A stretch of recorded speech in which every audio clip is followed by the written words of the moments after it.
at the beginning, it was very important that I stay true to what I'm actually teaching them and telling them, hey, I'm just one step ahead of you. Welcome to the I Heart My Life show, Kiana. I'm so excited to have you here. I know you are the CEO of Invest Diva, and today you're going to talk to us all about all the financial things that entrepreneurs and business owners need to know to not only make sure that they are paying themselves, but that they actually have money left over every single month to pay their bills, which is a big problem for many people who start a business. Oh, thank you so much for having me. And not only that, I mean, paying the bills is great, but that's like level 1, level 0. Like you're not broke. Congratulations, you're not 0. We're talking about creating generational wealth so that not only you achieve financial freedom in a timely manner so you can actually enjoy that money while you can still enjoy it, but then leave something for whoever you want to make an impact after you're gone. Like that becomes about the impact. And I have been working with entrepreneurs, non-entrepreneurs, business owners, moms, stay-at-home moms, and there are little things that anybody can do just to take control of their financial future and ensure that the money is going to continue making more money on their behalf so that they don't have to just keep working until the day they die, something like that. I love that. I had a coach tell me once that for a long time, she considered herself a card-carrying member of the Just Enough Club. So I know that we're not looking to create just enough. Like you said, we're looking to create more than enough and that level of abundance that most people start their business to actually achieve. But like you said, there's some simple things we can talk about today. So take us back. Tell us what actually inspired you to start this business and to do this work. So when I got started, I'm not going to lie, I wasn't in it for the impact. I just wanted to make money. So the inspiration came after I got fired. So quick backstory, I born and raised in Iran. I was there until I was 18, went to Japan. I was there for 7 years, studied something completely different than what I do right now. I studied electrical engineering, has nothing to do with making money. And then 2008, the markets crashed and I was like, what's happening? Accidentally made some money when everybody else was like going bankrupt. And I was like, what's this online financial market? So I got super curious to the point that I decided to come to New York. So I came to New York, I got a job on Wall Street. And I was like, this is amazing. Like, I want to learn all about these investing stuff. And I was actually doing really well. It is a boys club. And on a day that I thought I had like the best performance ever, I got fired. I still don't know why, but it was like a slap on the face because I was like, yes, this is great. And then got fired. Then you know what happens after you get fired. One terrible thing happens. And then all the other things also fall through. So my boyfriend dumped me and then my family had a breakthrough and then I couldn't pay for rent and all the things, like literally all hell broke down basically. And so I had to make a decision either just to like be defeated. I was like, yes, nobody's ever going to love me, or go find a job or just do something different, which is what I eventually decided to do. So several things came to play. Me being the only girl on Wall Street, the only girl at my electrical engineering class in Japan. And then in Iran, we're Jewish. So I was always a minority. So I was like, I had this fire about getting women involved in something that is considered to be masculine, that it really isn't.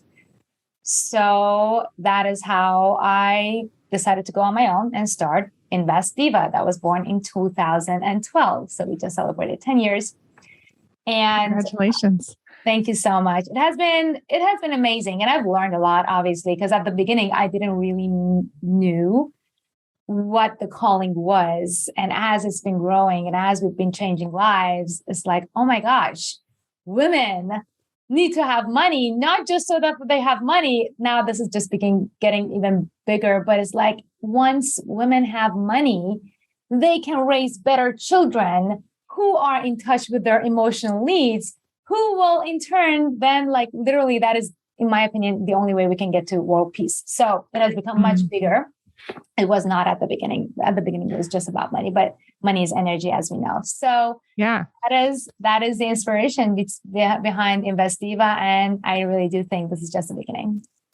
Yeah. Well, I'd love to break this down even more. So was it 4 years, or what was the time period between when you lost your job and when you started this business?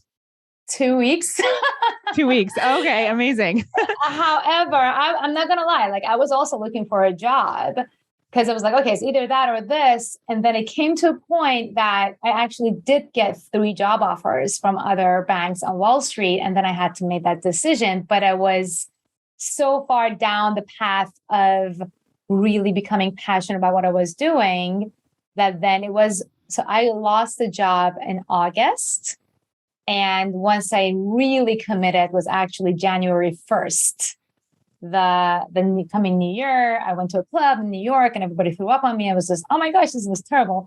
And one of those like New Year's Eve plans that you have that never goes wrong, right? And then I came back home early and I'm like, you know what?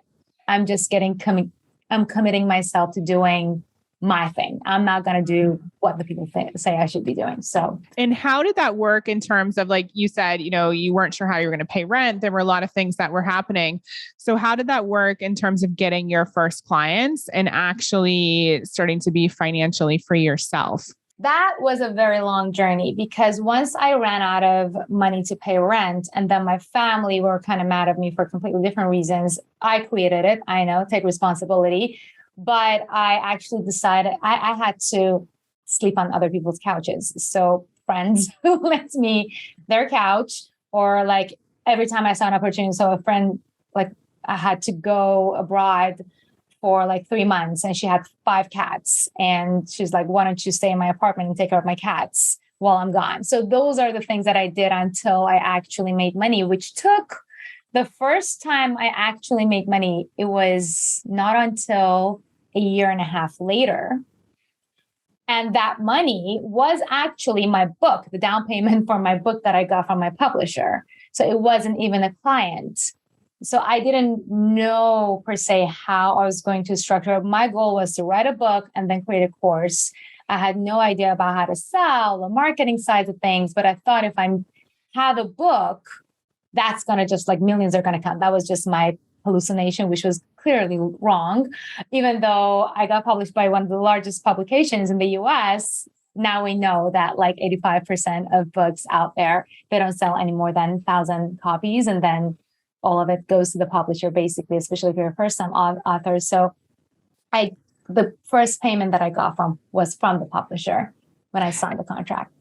This is amazing. It's so fascinating to me. And on this show, we talk a lot about mindset and trusting yourself. So during that period of like a year and a half where you weren't making money and you were couch surfing and relying on other people, how did you keep yourself in a place of positivity and continue to trust that this was actually what you were meant for? There were days that I thought it wasn't meant for, and there were days that were tough, but I'm the law of attraction junkie. I'm a manifestation junkie. So I was so lucky that it wasn't even that deeper level than it is today. I was so lucky that I came across The Secret, the movie. And so how I did it, like literally every time I was like starting, I noticed myself, okay, I'm becoming pessimistic. I rewatched The Secret probably every month that year and a half just to keep myself like on track. And I didn't have any other coaching going on for me. Now, like I do meditation, I do this and that, but I was like, okay, I know this puts me in a positive territory. And that's what I did. I remember that video. I actually have it on my iTunes still as well. And it was a game changer for me too. It was just like opened my eyes to what was possible. And that along with creating a gratitude list, I actually did see somebody who was a happiness coach. I started to shift my reality around the same time. And it's incredible, like the power of the law of attraction and just getting yourself into that frame of mind when it feels like things aren't actually happening.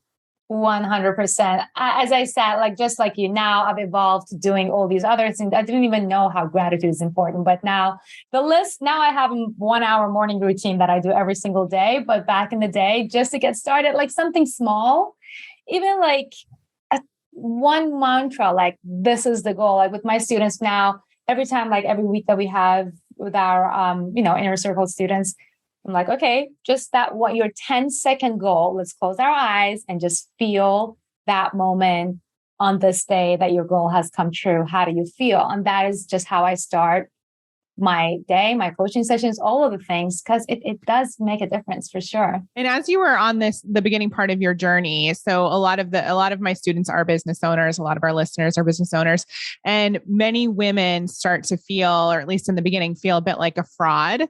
And so I'm curious to know, you're not really making any money for 18 months, yet you're running a company called Invest Diva. How did you kind of break through any feelings of insecurity, or did you have feelings of insecurity during that time?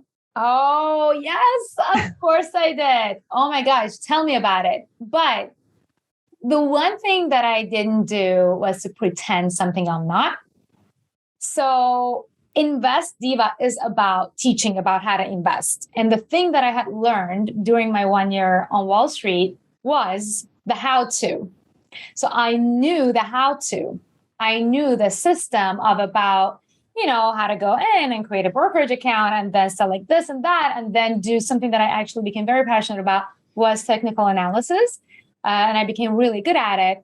And doing that 1 year and a half, actually, I forgot to say this, I started freelancing as well. So free internship, just so that I can learn things. So I did intern for free on Wall Street firms. Wow. To learn more about these things. And that gave me the guidelines, first of all, on how to even write the book. And in the book, I wasn't like, hey, I'm a millionaire. Like my first book, if you read that. And my first book, I don't even advise like that kind of trading anymore. So I've evolved from there. But I was like, this is how to do it, because I work on Wall Street and I know the back end and the brokers are out there to get you, which they are. So these are the things to avoid.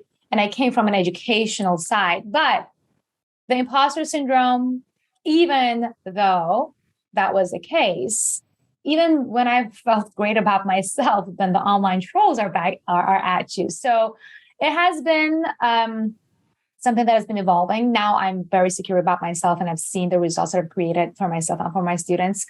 But at the beginning, it was very important that I stay true to what I'm actually teaching them and telling them, hey, I'm just one step ahead of you. Like, it's not like I'm on my journey and this is my journey. And I've like learned some things. And as long as you know exactly who you are and who you're serving, like if you haven't made any money and you're trying to teach someone who's already made $1 million, obviously the imposter syndrome is going to kick in. But all you have to be is one step or maybe like 2 steps ahead of someone you're trying to coach, if you're a coach. Yeah, that's so interesting. And I love that you said, you found the thing that was authentic and true, because I think so often we have to portray ourselves in a certain way, or we think that we do. But like you said, that's going to create more insecurity and imposter syndrome. And everyone has a way in which, or an area where they are a step or 2 ahead. And you can lean on that and really showcase that until you are further ahead. And I've actually had people say that they want to work with me back in the day because they felt like it was inspiring to work with somebody who was only a few steps ahead. And it made them feel like I could relate to them even more than somebody who was, chapters ahead. 100%. In fact, one of our problems in our business right now is that my portfolio is now so big that people are like, hey, I'm making $500 per month. Like, what are you talking about? Like $5 million? No, it's like unachievable. So we have to like show our other students who've made less to right. Make it relatable. 100%. 100%. Well, let's get into the nitty gritty. So why is it that there are so many successful entrepreneurs who are making 6 or 7 figures, and yet they are struggling to make ends meet? It's because wealth is a byproduct of financial literacy. Financial literacy is not a byproduct of wealth. Most people think, okay, once I make $1 million, then I'm going to go hire a financial advisor and they're going to tell me what to do. But by then it is too late. Because even if you're making, if it's just investing, I'm not talking about like the whole full-on financial literacy. Even if you invest $50 per month for your kid the moment they're born, and that's it, and then you continue doing that, by the time they're 65, they have $1 million portfolio. There are 4 types of millionaires. There's a cash flow millionaire, somebody who makes $1 million, but maybe also spends $1 million. The kind of millionaire you want to become is either a portfolio millionaire. I mean, it's okay to have a cash flow millionaire. You want to bring the cash flow in. We have asset millionaire, somebody whose net worth, assets minus liabilities, $1 million. Then we have a portfolio millionaire. If you're watching this on video, this is what we give to our students once they hit $1 million in their investment portfolio, which means this is the money that is working for them on their behalf while they're working on their business, while they're working on something else. And then the ultimate kind of millionaire is a trust fund millionaire, because then a trust fund is an asset protection and you have everything figured out. Oh my gosh, how many people are like have all the money, don't have it protected, and then something happens with the family and nobody knows where everything is. So you need to understand, and you have to do this at the beginning, because if you can't manage $100, you cannot manage $100,000. You cannot manage $1 million. And yes, I have seen entrepreneurs. I'm now very involved in the entrepreneurship community. I'm like very involved in the ClickFunnels community. I've spoken at Funnel Hacking Live. And every time I go line up to get my award, like my 2 Comma Club award, I don't know if your people are familiar with it. Somebody next to me like is like, oh yeah, I got my 2 Comma Club award, but like, by the way, last week we had to file for bankruptcy. I'm like, you made $1 million, but you had to file for bankruptcy because you didn't manage your money. Because they don't teach this at school, people are so scared to start it. And if it's not already a habit, it's going to become very hard to make it a habit as you're trying to grow a business. So it really needs to be ingrained in your being. It needs to be a part of your weekly routine. It's not even daily routine. For me, it's a monthly routine. But it has to be there so that as you grow, your money also has a chance to make babies, as I say, because that's the only way to become financially free. So say somebody's listening to this and they're like, oh my gosh, I don't have anything in place. And I so resonate with that person in that line, getting the 2 Comma Club award. What are some of the first steps that that person could take? And are they the same steps that someone just starting a business would take? Different steps, but yeah, anybody from any stage, these are the steps they need to take. Well, there are different things. We're talking about financial literacy, including like budgeting, how much money you're putting in and how much money you're getting out. So that's the business side of it. The first thing you need to be hyper aware of is your emergency fund. What is an emergency fund? And I have 2. I have one personally for my family. So I have a daughter and I have a husband, and he has a job and he quit his job after I started making money. So we have a personal family emergency fund, which is depending on your age and depending on your income potential and your health, anywhere between 3 months to 12 months of your essential monthly expenses saved in a high yield savings account. The reason why I say high yield savings account, do not put your money in a checking account. You do not get any interest on it. Put it in a high yield savings account. Discover has it. American Express has it. Or if you just Google high yield savings account, wherever you are, you're going to find the top list. I'm not going to give you advice on that. This is Googleable. So, and when you say really quick, yeah, when you say your essentials, so would that be mortgage, food, your like electricity? What would be essential in your book? Exactly. The things that you cannot live without, that's for personal. So mortgage, rent, food, transportation, if it's necessary, right? If you want to add in vacations, go for it. But anything that you cannot live without. For my business emergency fund is the monthly payment for all of my employees. I cannot like basically operate my business without, and my ads budget. So the things that are going to be essential for my business to continue running if something comes and hit the business. So we have 2 emergency funds. So that's step number 1. And if you're just starting out and you're thinking, you know what, that would be, let's just say for personal, that would be 3 months would be 20 grand or 30 grand, whatever it is. And you're thinking, oh my gosh, I can't actually afford to put 30 grand aside right now. Do you recommend just putting a small amount in every single month and building up to that? Yes. So that is going to be your first goal, your first financial goal. And the younger you are, the fewer dependents that you have. It's going to be easier. So at the beginning, when I was just starting out, I had only 3 months of emergency fund. And the reason why I was couch surfing was because I didn't want to touch that emergency fund. Like I really squeezed out as much as I could so that I'll tell you like how much I squeezed out. I wouldn't buy makeup. I was that cheap person who would go to Sephora and put on makeup on Sephora before I had to go on like a jobs interview or whatever. Like I squeezed out as much as I could so that I didn't have to touch that emergency fund.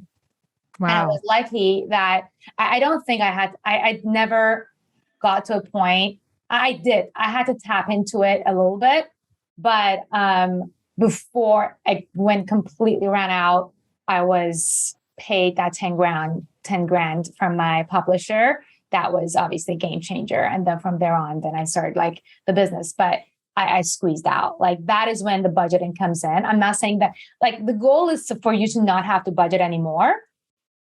I mean, no, you still have to budget. I mean, now, okay. So break it down for us. So as you start making more money, don't start spending more money. The reason why majority of people are broke, even if they're getting promotions and they're making more money and they're getting more clients, is because, oh, look at this. It's $20,000 plus. And this month, let's go on vacation. Let's do this. You want that margin between your spending, your income and your expenses to get wider. Because if your income, so we call this the cash flow. So that is the second thing you will have to do, by the way, your cash flow situation. The geeky financial word of it is like statement of balance, whatever. They try to make it complicated. It's your cash flow situation. Your cash flow situation is how much is coming in and how much is going out. We need to make sure that the amount that is coming in is bigger than the amount that is going out. And you want that margin to grow larger and larger and larger as your business, as your income grows. Beautiful. So step number 2. I mean, it sounds obvious, right? But a lot of people aren't thinking about it in that way. And they're thinking, especially when it comes to investing in a business, because we are taught the more you put in, the more you're going to get out. But like you said, if you're not paying attention to it, that can lead down to a path that, means you run out of money. Let me make a differentiation here. Okay. Yes, in your business, the more you put in, the more you get out, as long as you actually know your ROI is 100%. So when it comes to my Facebook ads, I still run all of my ads, and we're on $100,000 per month or more per month, like advertising budget. I shut down any ad that is not doubling my money. Like if my ROAS is less than 2, that ad is gone. Yeah. So when we say put in money, and I'm not saying don't go into debt. Debt is great. If you can use other people's money cheaper than your own money, do it. But what do I mean by that? I'm not saying go buy a TV and put it on a credit card at a 15% interest. The TV is not going to make you money. It's going to spend your time. It's going to waste your time. And it's going to cost you money. When is it a good time to take advantage of good debts? In other words, funding is, and I did that, in fact. So that was the next step I did. I was like, okay, how can I start making some quick bucks? And I was like, so English is my third language. And I really wanted to work on Wall Street. And my real dream at one point was to become a reporter about financial markets.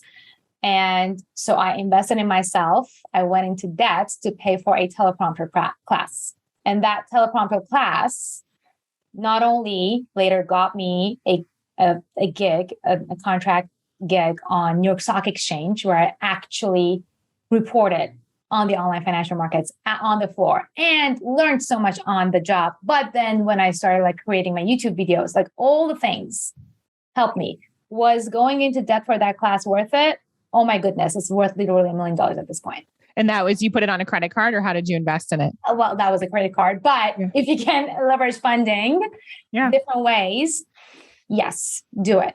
And credit card also. So credit cards are great. Do not ever buy on debit card as long as you pay your full statement balance every single month, because you get points. Like the banks, the reason why they offer you credit is because they think they trap you. They think you're going to forget to pay that credit card at the end of the month and you're going to pay an interest. But if you put things on credit card, grab those points and then go pay that fully off at the end of the month, every single month, then you've trapped them. Right? And it's a great way of building credit and getting points and all the other cool stuff that comes with it. I love it. And what are some of the strategies we can implement to make sure our money is working for us, just like what you described? So that is when we get into the next level. So these were just financial literacy stuff they need to do ASAP. Emergency fund, make sure your cash flow is incoming cash flow is bigger than your expenses. And then those are the two main things. I'm not going to get into the next things.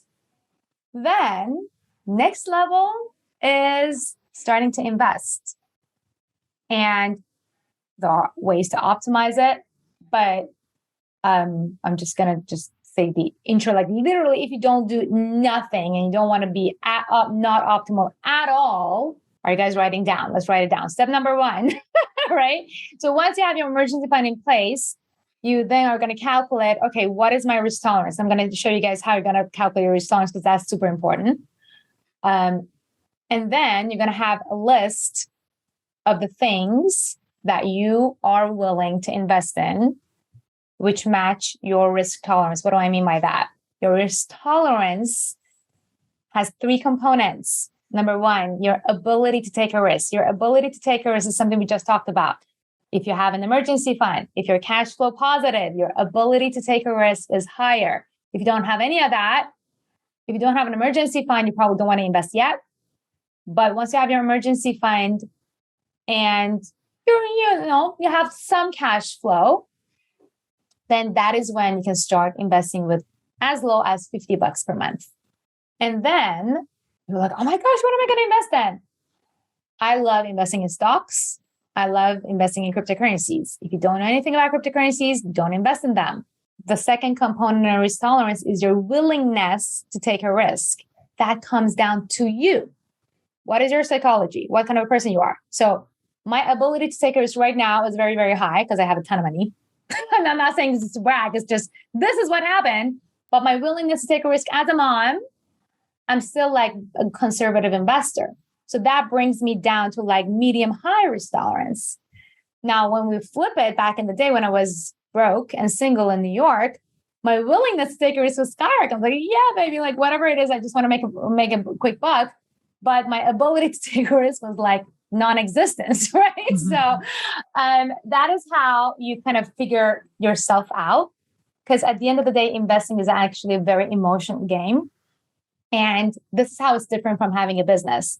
You want to have all of your passion and emotion and fire and all the things to go to your business.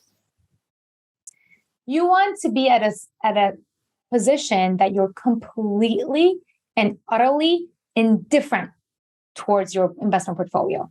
Like I have absolutely no emotions attached to my investment portfolio. All of my emotions go to my business, go to my students. And how did you get to that point? Like what was the shift that you had to make? Oh, no, this goes to risk tolerance.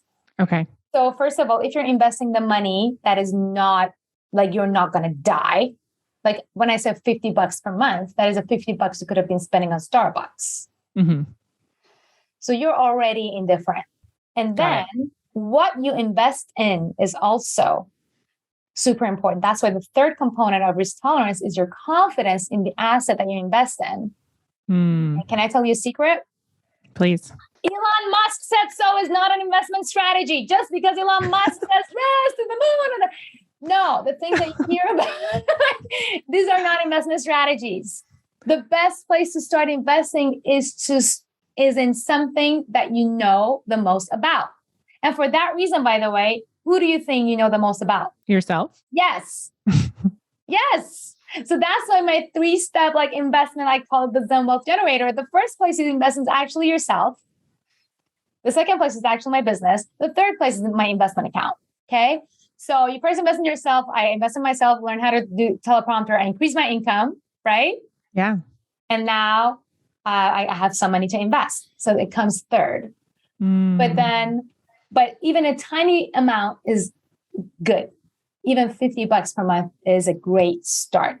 And then the best place to start then after yourself is something that you're already a customer of. Like, look at your credit card statement. Who are the companies that you're like big fans of? Entrepreneurs actually make great investors because you understand the marketing behind them. You understand, like, as I became a better entrepreneur, I became a better investor. Like, one of the best investing tips that I actually got was from an entrepreneurship, business ownership book called Play Bigger, which talks about becoming a category king. And the things that it said about what makes a business a category king, which means like a business that is like the king of the category, are all the things that I want in my investment portfolio. Like, all of the companies that I want to invest in are category kings, because those are the companies that are going to go the long haul. As a value investor, which is somebody who buys to hold for a long time, that's what I want to be investing in. So that's how I actually created that, became a very good investing tip. What are category kings? Companies that improve life, companies that help you do something better, faster, and cheaper, companies that are making a difference, right? And companies that also go with your moral beliefs. So that's an important component. Majority of investing gurus would tell you, okay, just go buy an index fund, which is great for beginners. But I really do want to know what I'm investing in, who I'm investing in. And so for that reason, then it becomes very personal in that sense. And then this is how you become indifferent about the market ups and downs, because you're a supporter, you're a fan of this company. Like, you don't want to sell the moment something like they face a challenge, because you want to actually support them. So you become an owner, a part owner of that company. So it's very similar actually to entrepreneurship. So all entrepreneurs, like, I don't know why they're not investing. They should be investing. Thank you so much for breaking that down. And I think the next question that a lot of people have is around how you even find somebody to help you invest in these things. Obviously, you have history and experience on the stock market and working on Wall Street, but how would we go about finding somebody who helps us take that step? So pick a book, right? Pick up a book, go to Barnes and Noble. Obviously, our goal is to help people. Go to investdiva.com. Our goal is to help 1 million women. I know your goal is 1 billion women. Oh my God, that's great. We're still at 1 million. We want to help 1 million women take control of their financial future. But so yeah, definitely totally go to investdiva.com/masterclass. Check out my free training and get that risk management toolkit, by the way. But there are so many of my students who are now teaching as well. Go with somebody that you relate to, who is really doing things that, so for example, one of my students, she helps now Brazilian moms of like 3 kids to start investing. So it is important that you trust your coach. But to begin with, or if you relate with me, obviously go to investdiva.com/masterclass. Or pick up a book, go to Barnes and Noble and see which one of the stories is you. Yeah.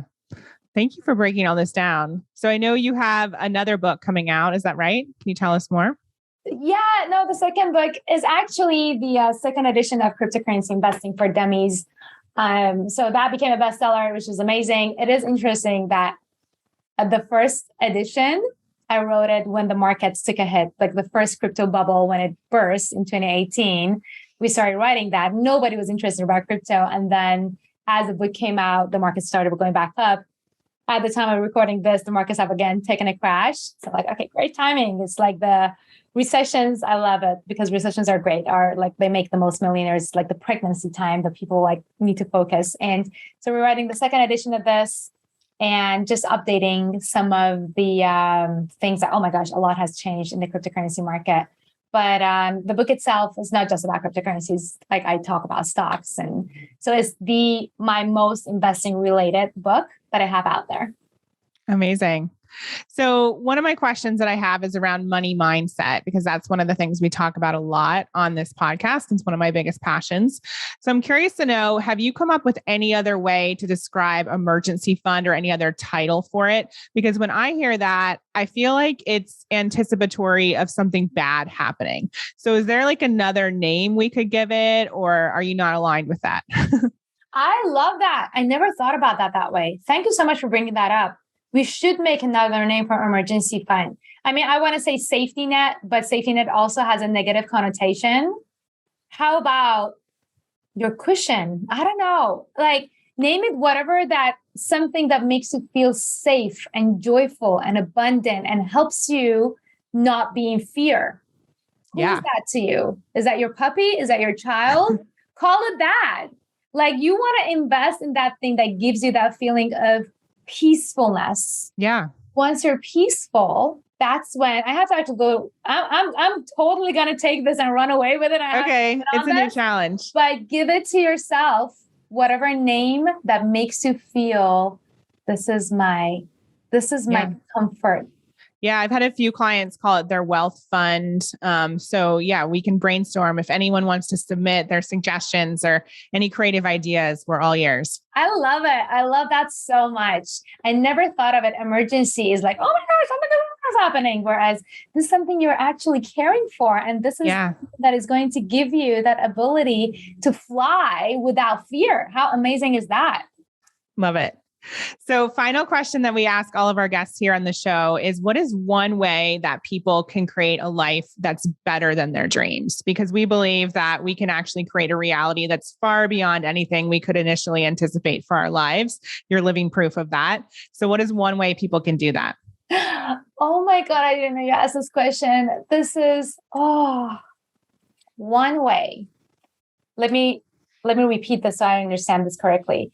One way to live the life that is beyond your dreams. Yep. For me, it has been not giving up on the dream itself. Love it. That's perfect. 100%, because, and it goes with all different areas of life, which I'm coming to realize now. Because for me, at the beginning, up until like literally last year, it was just about the money. It was like I was singularly focused on money, and now I know is because I didn't know how to take care of my other parts of life. It was so hard to think about love and other things when you don't have money. So, and now those decisions to make a life in all areas, in love and in health, is, okay, I'm going to actually up that. Find someone who's living the life of your dreams, or even the thing that you think is not going to be possible, and submit to them. Who was that for you? Oh, many, many of them. So for me, the first time I ever had seen a millionaire in flesh was in Funnel Hacking Live. I was like, what? People are making $1 million. So, and normal people, like this person next to me has made $1 million. So seeing is believing, and seeing that is just so empowering to go find those people. They're like, and now the next thing I'm working on is like, marriage. And like for the longest time, I didn't have a role model of a perfect marriage. It was like, okay, anyone who says they have a good marriage, they're lying. There's no way anybody can be happy in a marriage, right? So now how I'm working on that is I found the people actually, and I believe, like I see them who have good marriages, and they're like, what? You guys actually have fun together? What? It has, and that becomes your roadmap, because they already know how to do it. So why reinvent the wheel? And then that instills that belief in you. I remember that because when my parents have been married for 40 years and they've been together since they were 15, and same with my grandparents. So I always saw incredible marriages. And so that was one of the first things I was like, I want to find true love, because I know it's out there, and I know my person is out there, and I know it's possible. So when we see those firsthand examples, it changes everything. 100%. 100%. Yeah. If you don't have that, go find them. They're out there. Love it. So you said people can find you at investdiva.com. Anywhere else where you're active? So the place you want to go to get that risk management toolkit is investdiva.com/masterclass. Masterclass. So investdiva.com/masterclass.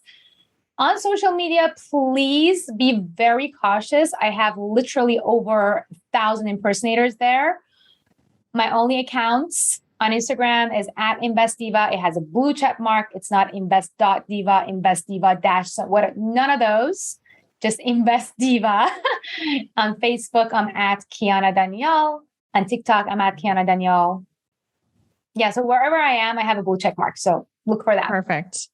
Well, thank you for breaking this down for us and for making it so simple, and also for helping those of us who are at the start feel like it's doable regardless of where we're at. There's literally no excuse for everyone listening to at least take, one step forward today. So thank you so much for all this incredible information. Thank you for the opportunity, and thank you for what you do. It's amazing. Oh, my pleasure.